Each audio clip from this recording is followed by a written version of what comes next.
शिवाङ्गिरित्रताम् कुरु माहि पुंसीः पुरुषम् जगत् शिवेन वचसात्मा गिरिशाच्छावदामसि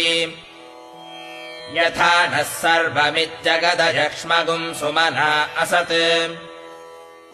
अध्यवोचदधिवक्ता प्रथमो दैव्योऽभिषक् अहीगुश्च सर्वाञ्जम्भजन् सर्वाश्च जातु धान्यः असौ यस्ताम्रो अरुण उत बभ्रुः सुमङ्गलः